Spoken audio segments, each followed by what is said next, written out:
So this is the 2021 Paper 1 Question 8, 50 mark long calculus question. We're on Part A, where it says, the table in Part A, number 2, below, shows some of the values of this function here. Brilliant. In the domain 0 is to 75. Cool. It says Part 1, use h to the 10 equals to 30 to show that p equals to 3.6. Okay, so what they're saying there is, if you put 10 in for x here, which means you put 10 in for x over here, the whole value of this overall will be 30, and then from that, we can find out what p is, but they've said show p is 3.6. So I absolutely dislike the show that questions, because students make mistakes and try to use 3.6. When it says show that, be very, very careful. They're basically saying find p. Yeah, they've given you the answer because we'd need it later on, but they're basically saying find p. And your answer should be 3.6. It's almost like a marking scheme in the paper itself. So if I find h to the 10 here, I've got 0.001 by 10 cubed minus 0.12 by 10 squared plus p times 10 plus 5. And we know that that equals to a value of 30 because they've said that in the question. Brilliant. If you tidy up all these numbers using your calculator, what you're left with is 10p. I brought it across to the other side, all those other numbers, and I got 10p is 36. So p, therefore, is equal to 3.6. So not too bad, as long as you don't make the mistake of trying to tell them that p is 3.6. You've got to just find it. If you had some sort of relevant substitution for h to the 10, that got you 2 marks. If you found an equation in p like we did here, that got you 3 marks. But overall, getting your answer there for p, 5 marks. Now, in A Part 1, they told us that p was 3.6, and then we subsequently found it, which means that the function is now 0.001x cubed minus 0.12x squared plus 3.6x plus 5. That's the function we're going to use. Part 2 says, complete the table below and hence draw the graph of h to the x in the domain 0 is to 75. So what they've given you is a table, and they've actually filled out some numbers for you. But that table comes from, similar to what you did in the last part of the question, just subbing in numbers for x. And when you sub in for numbers for x, that's going to get you the h of x, or the y value on the graph. So that's all we have to do. We got to sub in 0 into this, we got to sub in 10 into this, 20, 30, and so on. And then we've got the h to the x values, and then we got to draw a graph. So, because there's a fair amount of numbers here, we'll head onto this board. So we've got x is 0, and when x is 0, if you sub that in, you get 5. When x is 10, well, they actually told us that earlier is 30, but that's in the table there for you. When x is 20, we have 37. When it's 30, we have 32. When you sub in 40 into the formula, you have 21. They've given you that there anyway. 50 is 10. 60 is 5. 70 is 12. And 75 is 21.875. Okay, perfect. Now, how do we actually draw this out? Well, thankfully, they've given you the axis here. Mine won't be as neat because you've got it already laid out for you with the 40, 30, 20, 10. And the great thing is as well, you also have squares in it here. So I'm not going to put everything in here, every single one of these dots. But what you would do is you'd say, right, x is 0, h is 5. So you've got a dot there. X is 10, h is 30. So something like a dot there. X is 20, h is 37. So you keep going across like this. Eventually, what happens is when you draw it, I won't waste your time this here, put in all the dots across here, you end up with a graph that looks something like that. So something like that at the end. I suggest you put in all the dots because that's where the examiner gives you marks. And I suggest you use pencil, and you definitely should have a curve. We don't want... Look, it's a cubic. You can see it from the very beginning, it's a cubic. We don't want like straight lines or anything like that. So don't use your ruler for that, please don't. It's 15 marks overall for this question, by the way. There's 14 items altogether, they said, are required. 5 table entries and 9 plots, which need to be joined properly. So that's why I would say put in all of these terms there. If you've any one item out of 14 correct, you got 4 marks. Now, we've had way more than 4 items obviously up there. Any 7 items got you a mid-partial credit of 8. So any 7 items. Any 11 items got you a high partial credit of 12. And then you got 15 marks if you got all those plots, drew in 9 dots, and then connected them. Again, do not use a ruler. If you did not join the plots correctly, so you'd use a straight line, or you did not join them at all, you lost a mark. Or if you got one thing randomly incorrect, so of the 14 things were available, you got 13 things correct, well then you would have got just lost 1 mark, you would have just got 14. But overall, a fairly easy 15 marks for us. This is the 2021 Paper 1 Question 8 50 mark calculus question, and we're on part B, where it says the function h of x, which just to let you know is this here, we've used and got that in the previous parts of the question, can be used to model the height above level ground in meters of a section of path followed by a roller coaster track where x is the horizontal distance from a fixed point. Okay, that's fine. Find h dash x, the derivative of h of x. So it does not matter that this is a roller coaster. That first paragraph is almost inconsequential because we've got h of x here. All we got to do is find the first derivative of this. Okay, how do we do that? Well, we take the power, multiply by the number in front, and drop the power. And all I'm going to do is do that working from left to right. So drop the power by 1 I mean. So multiply this by this, which gives you 0.003 x, and then drop the power by 1. Multiply with the number in front by the power, so that gives you minus 0.24, drop the power by 1. Multiply by the power in front, drop the power by 1, and the actual constant completely disappears. So there's our answer for B part 1. 5 marks overall. If you correctly differentiated 1 term, you got 2 marks. If you correctly differentiated 2 terms, you got 3 marks. But for getting this here, fairly simple, 5 marks. We're on B part 2, which says, show that this section of the track reaches its maximum height above level ground when x is 20. Now, for me, we're talking maximum, which means first derivative. Now, we've just found the first derivative, but we think about maximum when the first derivative is equal to 0. And they're saying, show that it's the maximum, i.e. the first derivative is equal to 0, when x equals to 20. So you can do 2 things. What you could do is you could put the first derivative equal to 0, solve for x, and because this is a roller coaster, one of the answers here has to be the positive number, is going to be 20, so you can do that. Or what you could do is put into this first derivative, you could sub in 20 for x, and that will give you 0. That will satisfy that equation, which shows, to go in the opposite way again, that is definitely the turning point, but maybe not the maximum yet. So we'll talk about that now in a second. So what I'm going to do here is I'm just going to put in the 20 in for this here. If you sub it in and use your calculator, you should get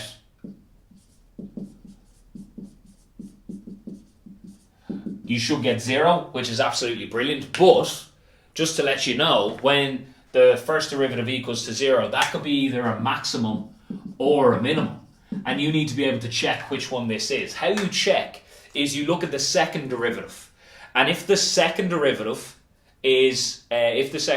is greater than 0, well then it's a minimum. If the second derivative is less than 0, then it's a maximum. So what I'm going to do is get the second derivative of this here and sub in our value for x to see if it's check if it's a maximum or a minimum. So if I get the second derivative, h double dash x, do the exact same thing as you do for normal differentiation. Multiply this by the number in front, drop the power by 1. Do that from left to right, and you should get 0.006x minus 0.24. Fantastic. If you now sub in the 20 in for x, what you get is actually irrelevant, but if you put that into your calculator, what you will see is that is less than 0. Okay, that is less than 0. And because that is less than 0, because the second derivative is less than 0, the thing that we found a few minutes ago, i.e. the h to the 20, has to be a max. Okay, because the second derivative is less than 0, the turning point is a maximum, not a minimum. So we've proven that there. Now what you could also do is you could actually go back to your graph, and in your graph you could go to x. So my graph is horrendous, as you might recall from earlier, but yours would be brilliant, perfectly Brilliant. You can go across to 20 and you can see that it's the maximum point, it's the turning point and in the domain from 0 to 75 because it doesn't go any bigger. So that is the maximum. So you can actually talk about your graph if you wanted to. But mathematically is probably usually the easiest way to get full marks, to secure the full marks. But what were they in terms of full marks? 10 marks overall. If you had this part here, which we got from the last part of the question, if you had this part here and recognised with that, so we'll get rid of the 5 mark from the last part, that would have got you 3. If you stated the first derivative equals to 0 or similar to that, you would have got 3 marks for that too. You got high partial credit of 7 marks if you subbed the 20 into this, okay, but you didn't know any further justification of it being a max or whatever in this range. But to actually get the full marks, the 10 out of 10, you had to justify it, and how we did it was using maths, but again, you could do it using your graph. We're on B part 3, which says find, using calculus, the height above ground in meters at the instant the track passes through an inflection point. The function is blah. So we've had the function for a good while now, but they just reminded you what the function is. An inflection point is a key word for me. An inflection point, just to let you know, again, my graph is not absolutely unbelievable, is where a graph almost stops being an N shape and starts being a U shape.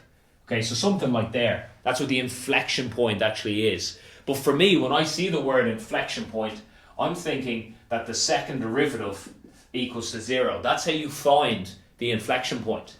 Now, we've had the first derivative for some while. We actually, in the previous question, got the second derivative. So we actually know the second derivative here is 0.006x minus 0.24. In the previous part of the question, we were putting x equal to 20 in to figure something out.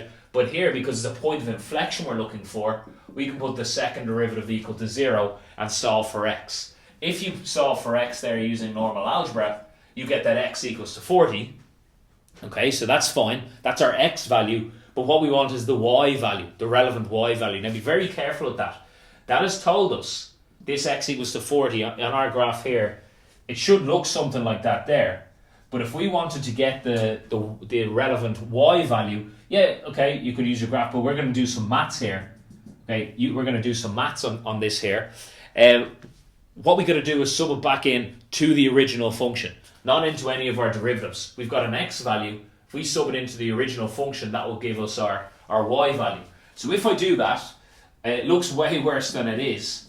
We're subbing it into this here and then just making use of our calculator. 0.001 times 40 cubed minus 0.12 times 40 squared plus 3.6 times 40 plus 5, and just throw that straight into your calculator. That equals to 21, and don't forget meters. Now my graph, as we said, is terrible, but like it kind of looked like it was 21 meters, so your one should be quite similar to that.